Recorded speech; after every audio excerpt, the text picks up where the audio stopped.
Buenas noches, ¿cómo están?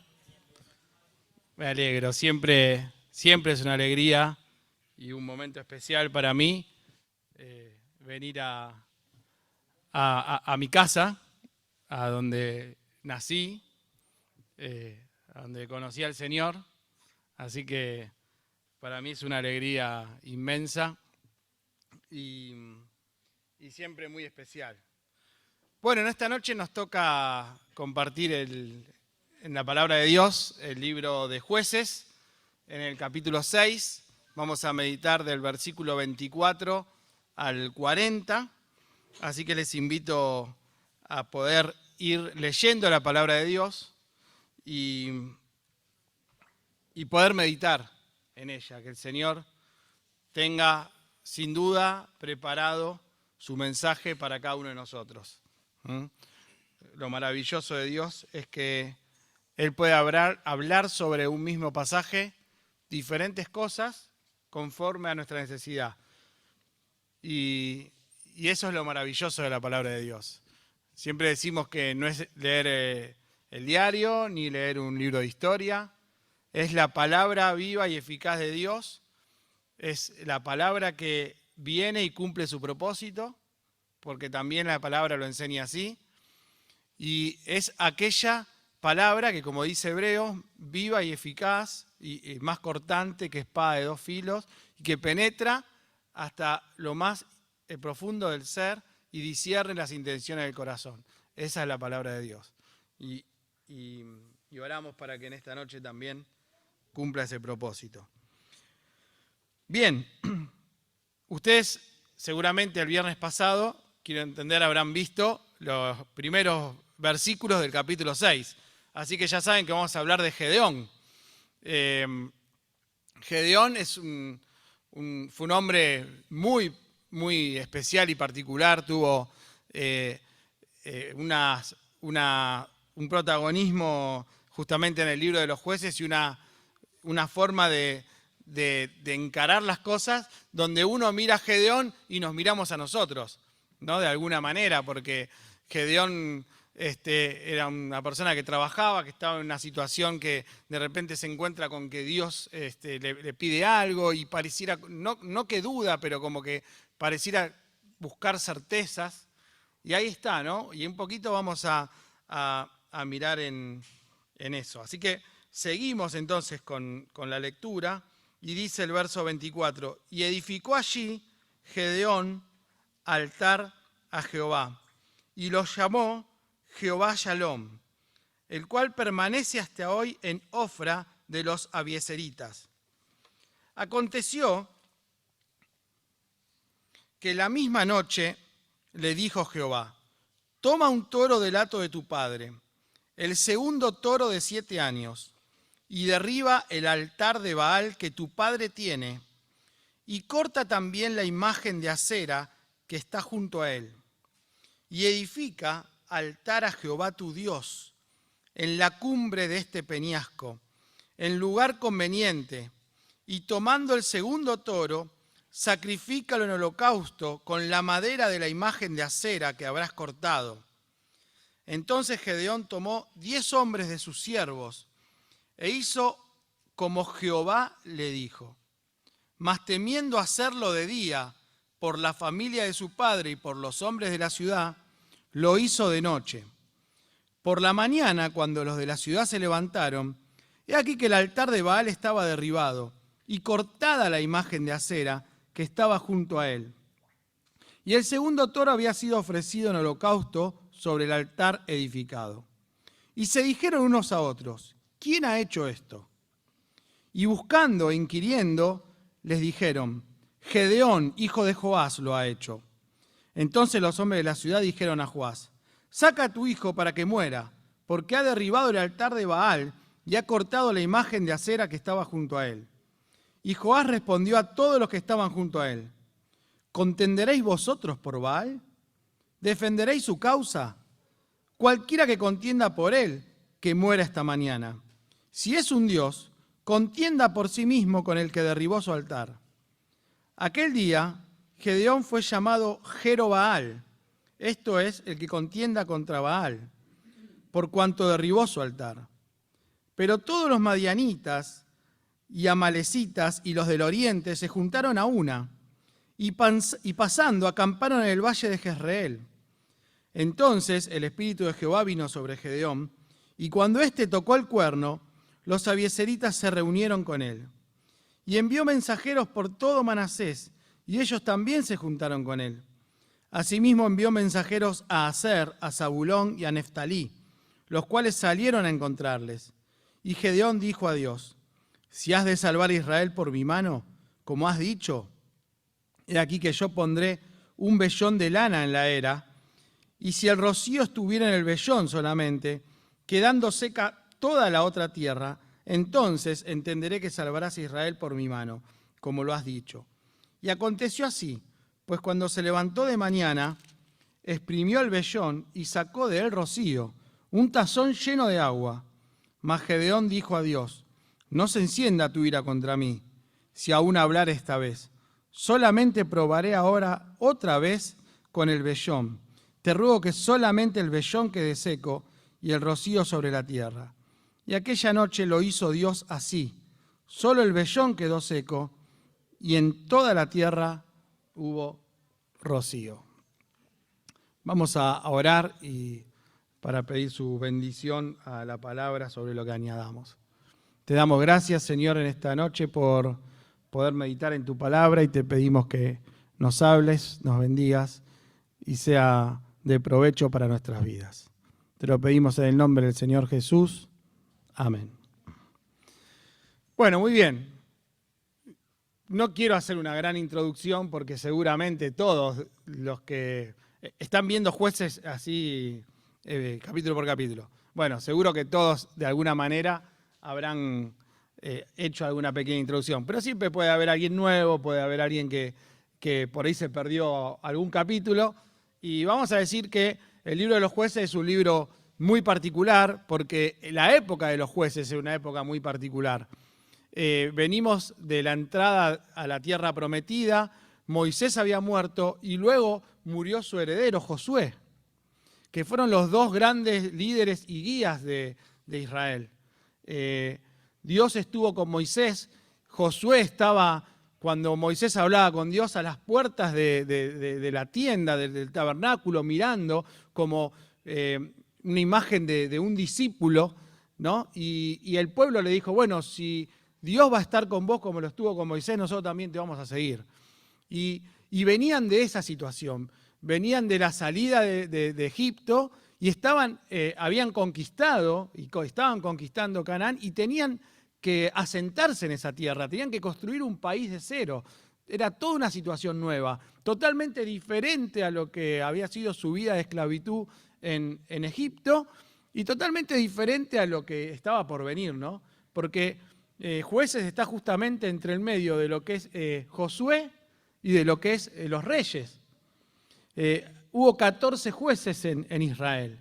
Y el juez no era un rey, ¿no? Porque uno dice, bueno, en un momento estaba la época de los reyes, a partir de Saúl, Israel tuvo rey como las demás naciones, pero el juez no era un rey, tampoco era un sacerdote, tampoco era ¿quién era un juez entonces? Era una persona levantada por Dios y en este caso los jueces eran los libertadores para ciertas situaciones que vivía Israel.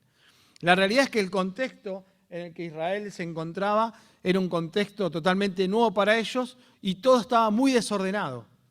Todo muy desordenado, había que, como decíamos, construir un país de cero, ¿no? Recién llegamos a la tierra, bueno, imagínense todo lo que eso llevaba. En el medio había un montón de situaciones. Ahora, la situación más grave, creo yo, que la que vivió Israel en ese tiempo, es que justamente había una generación nueva. No era la generación de Moisés, no era la generación de Josué, era una generación nueva. Cuando nosotros miramos Jueces capítulo 2, verso 10, allí encontramos justamente el versículo clave de lo que pasaba en Jueces. Lo habrán leído seguramente, pero lo vamos a repasar. Dice: y toda aquella generación fue reunida a sus padres, y se levantó después de ellos otra generación que no conocía a Jehová ni la obra que él había hecho por Israel. Esta es la clave del problema que se vivía en la época de los jueces. Se murió toda la generación que habían visto las obras y las maravillas de Dios, que habían vivido cara a cara la columna de fuego en el desierto, la nube durante el día, ¿no? La columna que era el calor de la presencia de Dios, no solo la guía, la nube que era la protección del sol en el desierto, ¿no? Dos imágenes de sombra y protección y calor de lo que Jehová era para ellos en el desierto. Y ahí llegó una generación nueva que se levantó, que la palabra de Dios dice que no conocieron a Jehová. No conocían al Dios, al Dios de Israel, al Dios de Isaac, al Dios de Jacob. Ni siquiera de alguna manera al Dios de Josué. Porque Josué se había plantado con toda su familia y dijo, yo y mi casa serviremos al Señor. Había levantado una generación nueva. Y esta generación podríamos hacer la comparación como cuando, esto no es la única vez que pasa y lo vemos en la Biblia. A José le pasó lo mismo. Dice que se levantó un faraón que no conocía a José. Es lo mismo pero al revés. No habían vivido un montón de cosas. Y yo pensaba y decía, ¿cuál es la primera reflexión que nosotros tenemos que hacer? Bueno, acá había indudablemente una lucha contra la idolatría, una lucha contra las costumbres, contra lo que los padres... Porque cuando miremos el relato de Gedeón, cuando Gedeón ora, dice, lo que nos contaron nuestros padres, dice Gedeón. ¿Dónde está el Dios de...? Dice, Señor mío, dice, si vos vas a salvar a Israel, ¿no? Dice, porque ¿dónde está el Dios que nos contaron nuestros padres? Y acá estaba el problema de toda esta generación. Era toda una generación que no habían vivido la experiencia de conocer a Dios. Y siempre, como en todos lados, había grupos o personas que obedecían, que estaban dispuestas, y que eran esos jueces justamente que Dios levantaba para liberar a Israel. Entonces tenemos acá dos situaciones. Una generación que no conocía al Señor. Pero otra forma de describir jueces es que jueces es la vida misma nuestra. Jueces es la vida misma. ¿Por qué? Porque personas comunes, no eran reyes, no eran nada, eran personas comunes, dispuestas a obedecer a Dios, en medio de una generación que no conocía a Dios. Pero aparte eran personas que se equivocaban, tenían idolatría, tenían un montón de situaciones. Al principio quizás la idolatría era cómoda, después se volvía un yugo inllevable, clamaban al Señor, el Señor los escuchaba, les mandaba un libertador, se levantaba un juez, estábamos todos contentos hasta que venía el próximo pecado. Y a veces es la vida misma. ¿O no nos pasa a usted y a mí? No debería ser así, pero nos pasa. Conocemos al Señor, pero ahí estamos, ¿no? Quizás coqueteando con la idolatría, con un montón de cosas. Al principio la pasamos bien, pero después se hace un yugo insostenible. Hasta que clamamos al Señor, el Señor nos escucha porque es muy misericordioso, le pedimos perdón, el Señor nos perdona, hay un tiempo de restauración y después que pasa un poco de tiempo y nos olvidamos lo feo y lo duro del pecado, volvemos a caer en lo mismo. Y ahí estamos en esa rueda. Así que estas son dos situaciones que podemos describir del libro de Josué. El pecado nos lleva a perder la comunión con Dios. Eso nos lleva a la servidumbre, porque Jueces nos habla de la servidumbre. Siempre había una etapa de servidumbre, ellos clamaban al Señor, el Señor los libertaba, estábamos todos contentos, hasta que alguien se mandaba una de vuelta y otra vez a la servidumbre. Como habrán leído hasta acá. Entonces el pecado nos lleva a perder la comunión con Dios. Esto nos lleva a la servidumbre. La servidumbre al principio parece ser tolerada, luego se vuelve insoportable, clamamos a Dios, nos liberta, llevamos un tiempo de agradecimiento y así estamos. Ahora, hay otro versículo que puede describir también la situación de, si quisiéramos hacer un resumen de Jueces. Y dice, y cuando los hijos de Israel clamaron a Jehová a causa de los madianitas, Jehová envió a los hijos de Israel un varón, profeta, el cual les dijo, así ha dicho Jehová, Dios de Israel, yo os hice salir de Egipto y os saqué de la casa de servidumbre, os libré de mano de los egipcios y de mano de todos los que os afligieron, a los cuales eché delante de vosotros, y os di su tierra, y os dije, yo soy Jehová vuestro Dios, no temáis a los dioses de los amorreos, en cuya tierra habitáis, pero no habéis obedecido a mi voz. Esto lo habrán leído seguramente el viernes pasado, porque es de Josué 6, de los primeros versículos. Pero ese es un resumen perfecto de lo que estamos viviendo. Ahora yo pensaba, decía, lo irónico de la situación de Gedeón. ¿Por qué irónico? Porque Gedeón pertenecía a un pueblo. ¿A qué pueblo? El que llamamos el pueblo de Dios. El pueblo de Israel, el pueblo de Dios. ¿Sí? Él estaba en medio del pueblo de Israel. Él vivía ahí, no es que vivía en otro lado.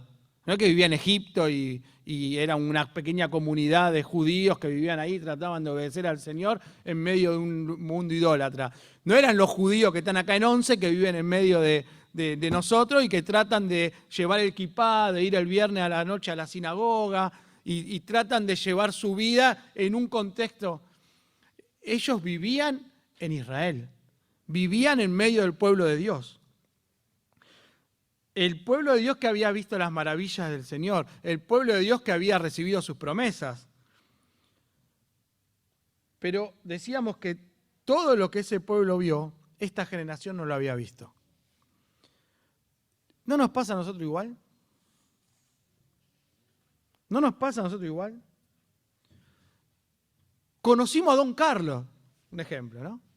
Don Carlos, sí, un gran siervo de Dios. Yo lo conocí como conoció al Señor. Él oró ahí, se arrepintió, no sabía leer, aprendió a leer con la Biblia. Llegó a ser pastor de la iglesia, hipotecó su casa para que la iglesia se construya. Yo lo veía predicar en las esquinas. Después vino el hijo de Don Carlos y después vino el nieto. Y viene lo que a veces llamamos el síndrome de la segunda y tercera generación, a los cuales todos tenemos que luchar. Primero porque nuestros hijos no tienen la culpa de ser segunda o tercera generación. Gracias a Dios que nace en un hogar creyente. A veces es culpa de los que transmitimos. Pero ahí está, Don Carlos, fiel al Señor. El hijo y el nieto ahí están un poquito flojitos de papeles. No es algo que inventé yo, es algo que lo vemos todos. A veces hay hijos apartados, muchas veces por culpa de los padres. Los padres por ahí dedicados a un montón de cosas, mostrándose en el servicio, pero descuidando su casa. Otros temas, ¿no? No importa.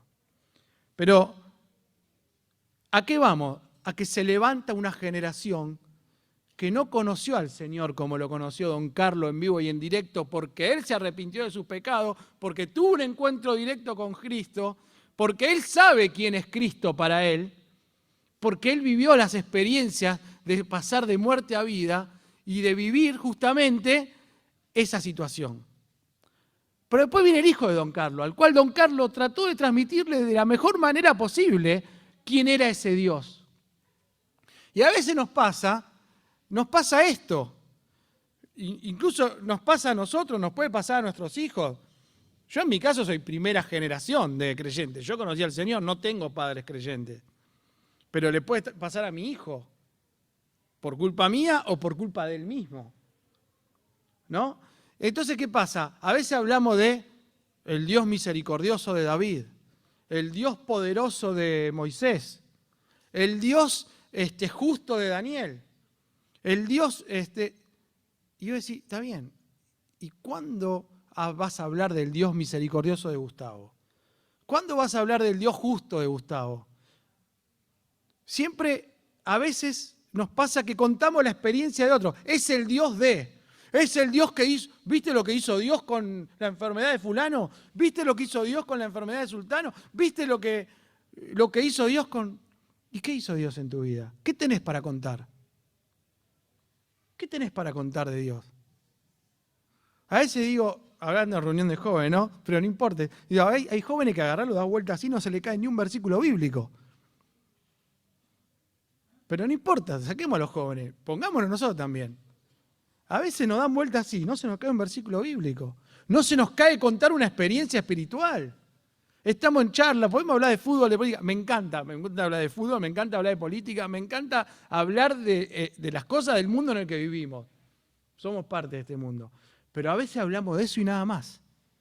Y ahí es donde digo, nos dan vueltas así, no se nos cae ni una experiencia espiritual ni un versículo bíblico. Y eso no es normal. ¿Por qué? Porque a veces vivimos este síndrome de ser una generación que no conoció a Jehová de forma directa, no tuvo una experiencia personal. Fuimos criados por ahí, gracias a Dios, en las cosas del Señor. Yo siempre le digo a Jean, vos tenés 23 años, yo conocí al Señor a los 19. A los 19 le decía, vos a esta altura ya me diste vuelta 5 veces. Ya conocés versículo bíblico, ya tenés una vida ordenada, la cual yo no tuve. Así que ya me ganaste, me pasaste. Le digo, de acá, vos tenés que ser de acá mejor. De acá, esta es la base. Porque con 19 años que yo tenía, vos ya estás mejor que yo. Así que de acá para arriba. Pero a veces pasa esto, que falta esa experiencia personal, falta ese contar y decir, ¿sabés lo que hizo Dios hoy en mi vida? Yo no sabés lo que me pasó hoy. No sabés la que me salvó, lo que sea. Dándole la gloria a Dios, contando una experiencia espiritual, una situación que viviste y que decís, gracias a Dios por esto, gracias por lo otro, y le contás al otro y hablás. Y esto es lo que le pasaba a esta generación de jueces. Ahora, si seguimos mirando un poquito,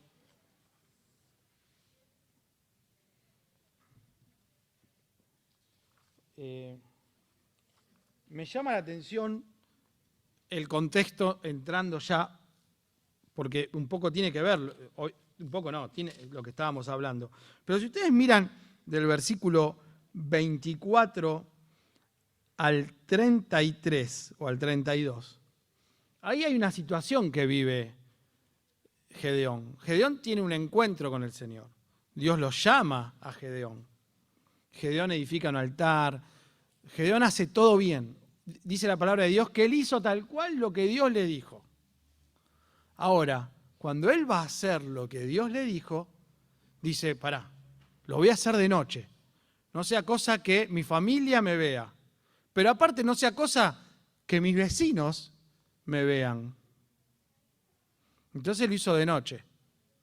Después dice, ¿quién hizo esto? Vienen los de la ciudad.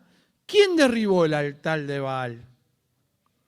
Empezaron a investigar. Ah, parece que fue el hijo de Joás, Gedeón. Lo fueron a buscar a la casa. Tu hijo se tiene que morir hoy. Y uno dice, estamos hablando de que Gedeón no vivía en Turquía, vivía en Israel. Estamos hablando de la gente de su pueblo. La gente de su pueblo que idolatraba y que lo fue a buscar a Gedeón porque hizo las cosas bien con Dios. Porque escuchó a Dios. Y yo pensaba también esto y quería hacer una comparación porque a veces nos pasa esto, ¿no?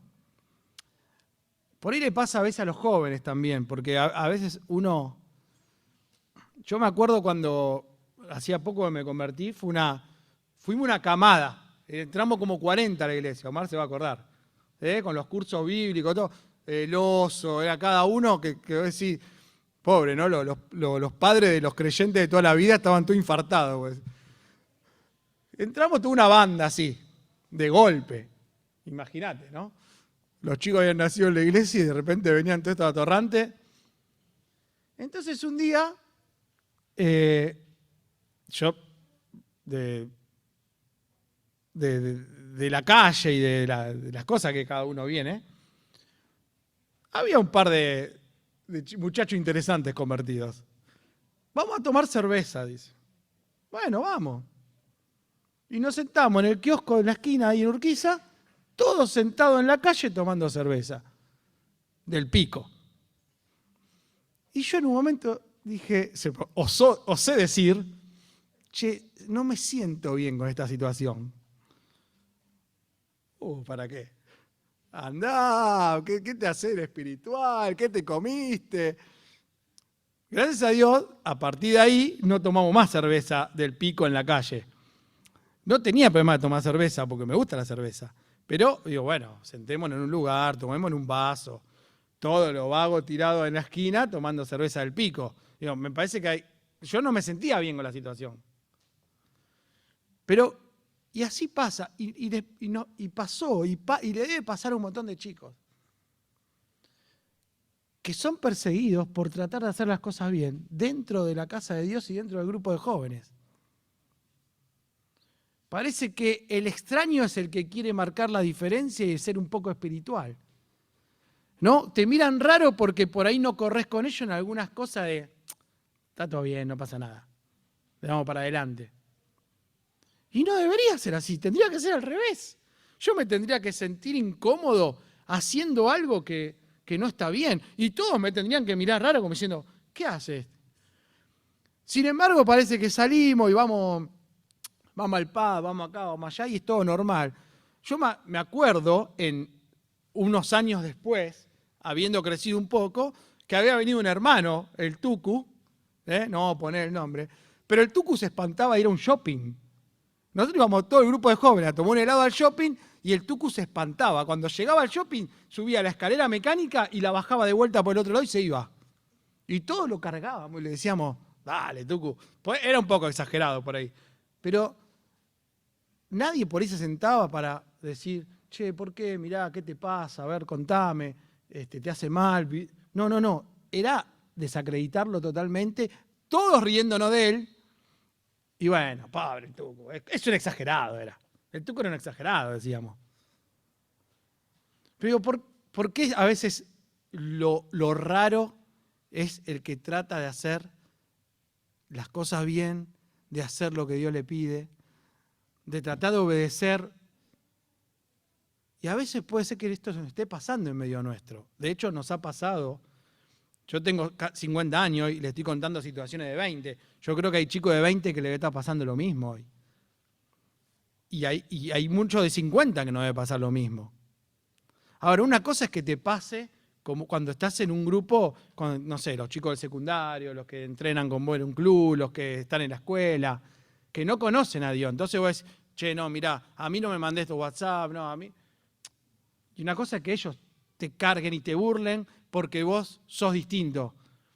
Pero que en el pueblo de Dios te vengan a buscar porque estás queriendo obedecer a Dios, como le pasó a Gedeón, es una barbaridad. Y eso es lo que pasó acá. Lo vinieron a buscar para matarlo porque una persona se comprometió con el Señor y quiso obedecerlo. Una barbaridad. Así tal cual como la estamos diciendo. Y no sea cosa que nosotros nos pase lo mismo o a nuestros hijos, o que seamos de aquellos que nos reímos o juzgamos a aquellos que tratan de hacer las cosas bien. Puede ser exagerado, está bien, sentémonos, pero no lo desacreditemos.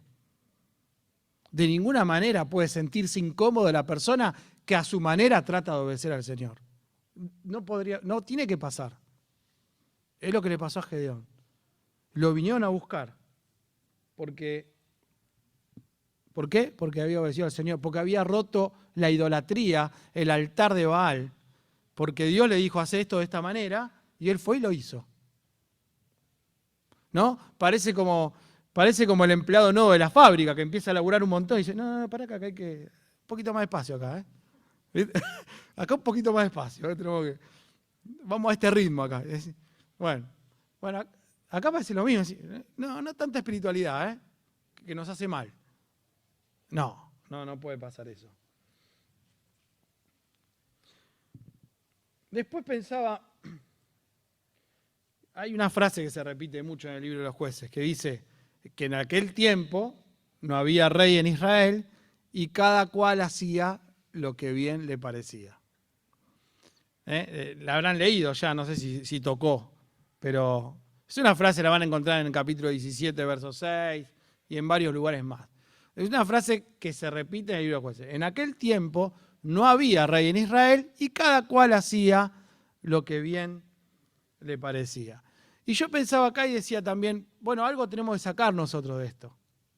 Porque puede ser que sea un tiempo de desorden La pandemia fue un tiempo de desorden.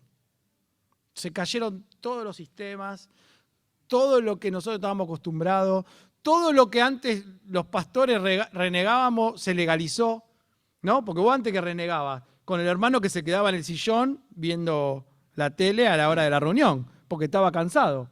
Y de repente se legalizó. Zoom, sentado en el sillón todos, y vamos para adelante que estamos congregados. ¡Ah! Claro. Y de repente decís, le perdiste el rastro un montón. ¿Qué será de la vida de este, del otro? Este se conecta con la cámara apagada.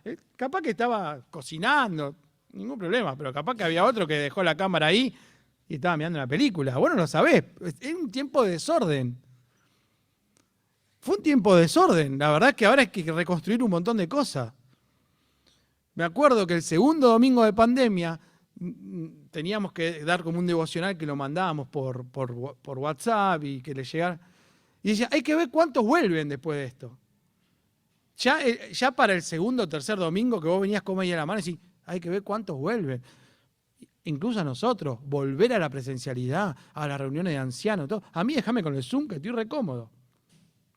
Otra vez, salir a las 8 para llegar a 8:30, estar afuera, volver a las 11 y pico, y media hora de viaje para ir, media hora de viaje para venir, y salir de la comodidad. De hecho, todavía tenemos reuniones de pastores que todavía las tenemos por Zoom, porque hay algunos hermanos mayores por ahí que tienen, o que tienen miedo, y yo creo que también hay un poco de comodidad. Puede ser. Pero esto para todos, porque yo me lo preguntaba para mí. Decía, ¿cómo hago ahora para volver al ritmo? ¿Cómo haces para volver al ritmo que traías? ¿No es? Entonces, lo que yo pensaba era, ¿cómo actuamos nosotros ante el río revuelto? Cuando alguno se perdió en el camino, cuando de repente la estructura de la iglesia se cayó, cuando el líder por ahí no te puede seguir, el pastor, y aprovecho. Claro. Acá era un tiempo de confusión, de desorden, de tener que poner.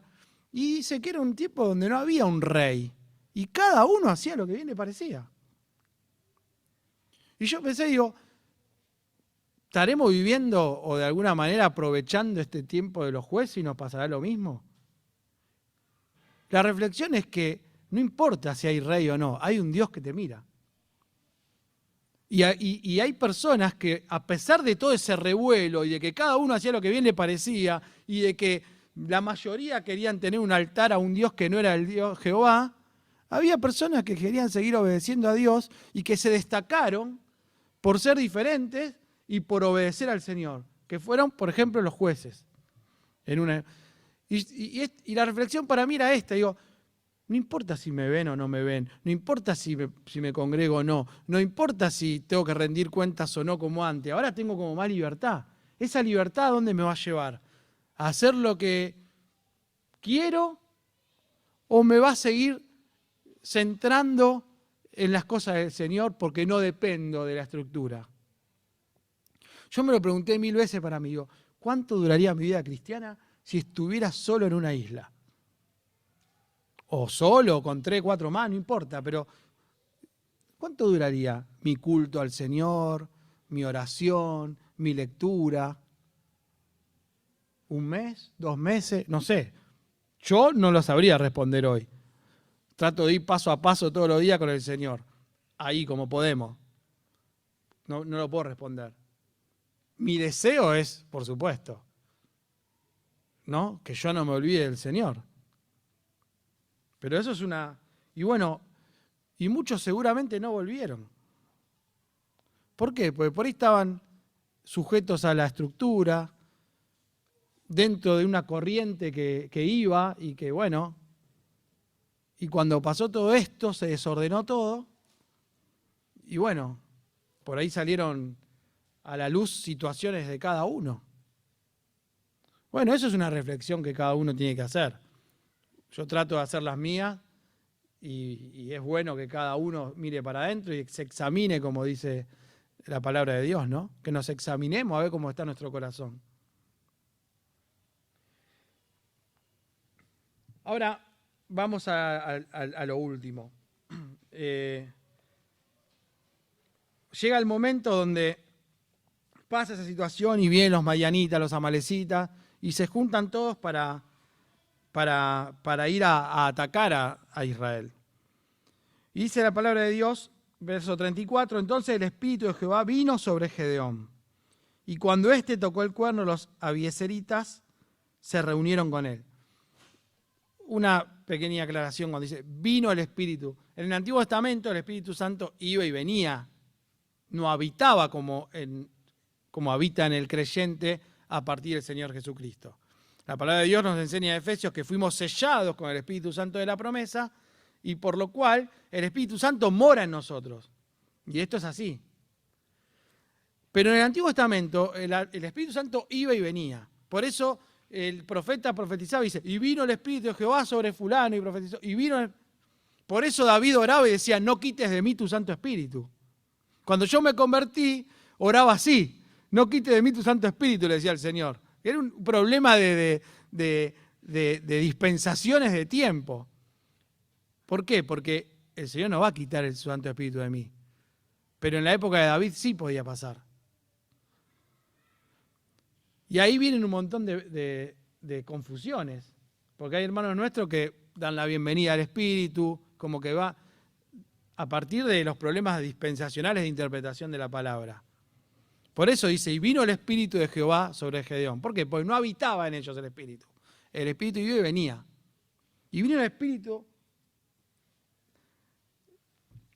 Y cuando éste tocó el cuerno, los abiezeritas se reunieron con él y envió mensajes para todo Manasés, y ellos también se juntaron y vinieron todos. Y Gedeón dijo a Dios, si has de salvar a Israel por mi mano, como has dicho. Pareciera que estuviera dudando. No, acá decíamos, parecía que estuviera dudando. ¿Por qué? Porque él era un hombre común. Dice, él le pregunta a Dios, bueno, mirá, vamos a salvar a Israel. Pero a mí, ¿dónde está ese Dios que me enseñó a mis padres? Dice. Muy importante conocer, si querés que Dios te utilice. Todas las personas, vas a ver, Nehemías, Daniel, todos los que oraron al Señor arrepintiéndose, uno ve la oración y ve todo el conocimiento que tenían de todo lo que Dios había hecho. Y otra reflexión ahí es que Dios no va a utilizar personas para cosas importantes que no conozcan su palabra. Ellos conocían la historia, que era la palabra, en definitiva. Y él acá también, Gedeón muestra conocimiento del Dios y de lo que había hecho Dios y de lo que le habían contado, y él lo había recibido, lo había asimilado y lo tenía presente. Y Dios lo utiliza a eso. Pero en definitiva acá viene este momento de una situación muy personal. Verso 36, hay dos situaciones, la del vellón. Primero, el vellón húmedo y todo lo demás seco, y después todo el resto seco con el rocío y el vellón húmedo. Una situación prácticamente milagrosa que le pide Gedeón a Dios. Señales. Y uno dice, bueno, ¿qué podemos decir acerca de esto?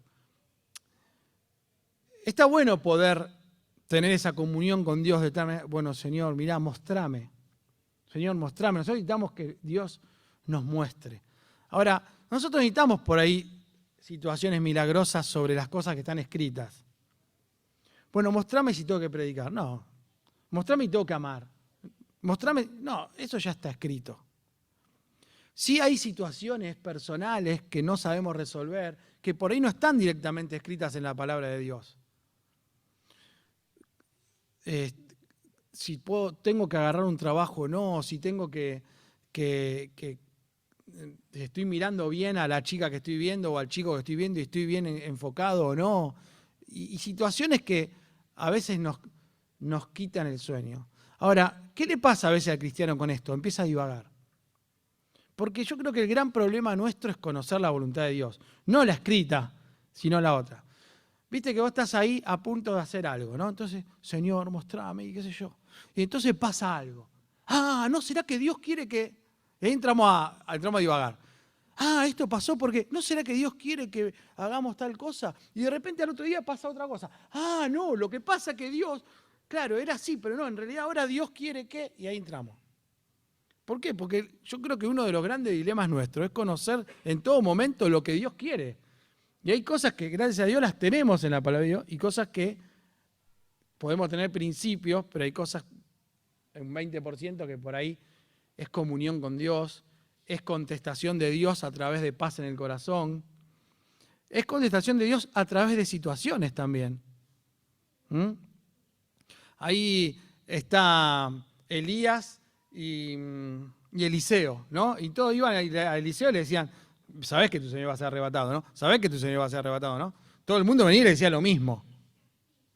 Y uno a veces dice, che, estaré equivocado, y bien todo, y te dicen, y si todos te dicen algo, y bueno, meditalo, pues por ahí sí estás equivocado. Hay situaciones. ¿Se puede pedir una señal al Señor? Se puede pedir una señal al Señor, totalmente, y el Señor lo puede hacer. Pero me parece que la reflexión es no divagar con esto, sino tratar de estar centrados y buscar en el tiempo. Proverbio 16 es un capítulo donde generalmente hay 4 o 5 versículos ahí maravillosos para saber y ver, ¿no? El hombre piensa su camino, pero Jehová endereza sus pasos. Los voy a leer porque valen la pena y con esto terminamos. Pero algunos principios para conocer que Dios te contesta, ¿no? Dice, encomienda a Jehová tus obras y tus pensamientos serán afirmados. Cuando hay una situación en tu cabeza que da vuelta mucho tiempo, eso puede ser una señal de Dios. Hay otras cosas y situaciones personales, yo tengo algunas, de haberme levantado con una respuesta, habiéndome acostado por ahí turbado con algo.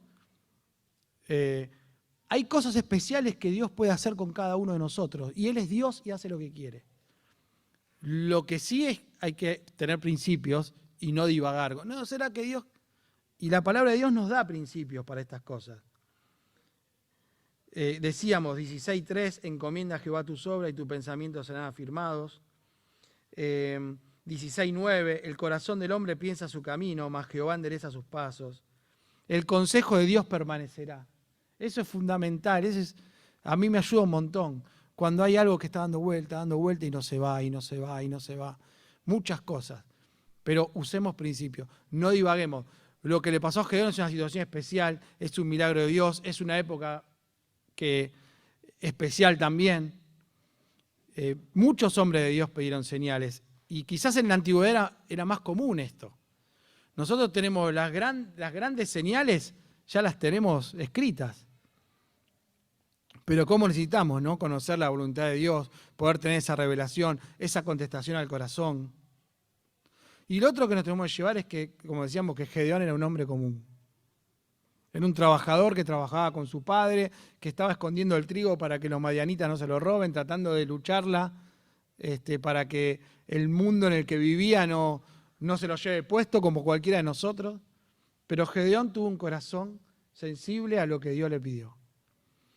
Y fue seguido por toda una generación y fue ejemplo, finalmente, después de todo lo que vivió, fue ejemplo en esa generación. Lo siguieron, tocaron trompeta y lo siguieron.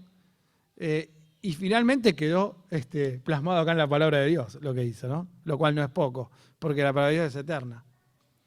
Así que cualquiera de nosotros puede ser un Gedeón que puesto en las manos de Dios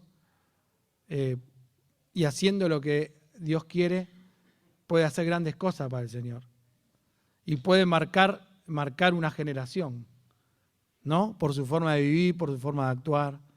Así que bueno, oremos al Señor para que podamos tener muchos Gedeones que puedan tener esta sencillez de aún con sus temores, bueno, Señor, no te enojes, pero mira, yo quiero estar seguro. Ahora hagámoslo al revés. Pero lo importante acá es la relación que él tenía con Dios y la disposición de obedecer. Y Dios lo utilizó. Y a nosotros nos puede pasar lo mismo. Oramos y cerramos con una oración. Te damos gracias, Señor, en esta noche por poder meditar en tu palabra. Y gracias también porque de ella podemos sacar enseñanzas para nosotros. Ayúdanos a poder obedecerlas, llevarlas adelante y poder ser agradables a tu persona. Bendecimos tu nombre, gracias por los hermanos, te pedimos por este lugar, Señor, y por toda la obra aquí. Te lo pedimos en el nombre del Señor Jesús. Amén. Gracias, hermano. Buenas noches.